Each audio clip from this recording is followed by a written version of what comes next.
Good evening, good morning, or good afternoon. I'm George, and this is Coffee Break with George, your short break from reality just before reality escalates again. Today's episode is sponsored by powerfiber.co.uk, where connectivity truly matters. And today, a story that proves geopolitics is still mostly about oil, ships, and adults arguing over who touched whose stuff first. US-Russia tensions escalate. The United States, with the support from the United Kingdom, has seized an Russian-flagged oil tanker in the North Atlantic. Russia's response was swift and dramatic, calling the move illegal piracy. The US says it's sanctions enforcement. Same ocean, same ship, widely different vibes. So, what happened? According to The Guardian, the tanker was allegedly involved in a sanctions-busting oil shipments. The Marmite equivalent of, "I didn't think anyone was watching." The US says the seizure was lawful. Russia says it was theft. Lawyers everywhere say this is going to be a really long PowerPoint. Why this matters?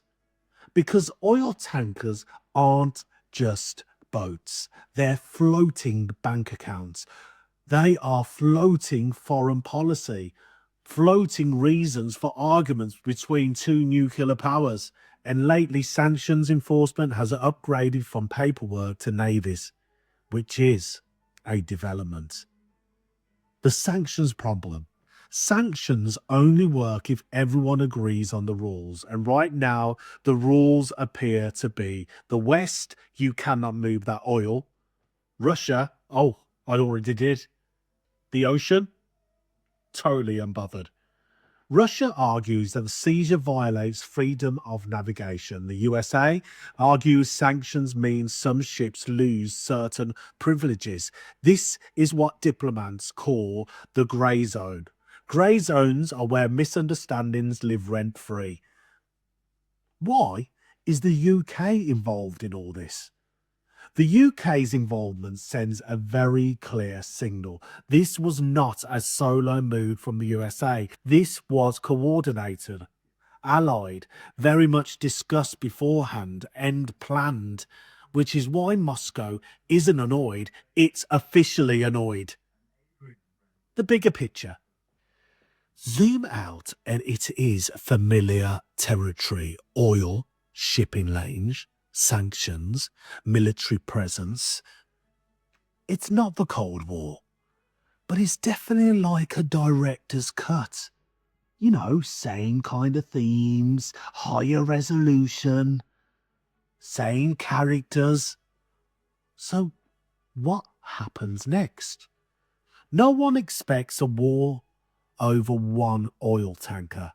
But every seizure sets a precedent, and a precedent invites a response. And responses at sea have a tendency of escalating quietly until suddenly they are not quiet at all.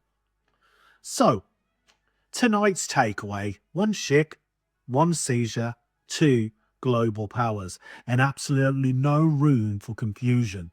I'll be watching all the statements and I'll be seeing the shipping lanes and the oil price, because always that reacts faster than the politicians do. Thank you so much for tuning in. That was your coffee break with George, and I hope to see you again very soon. Good night.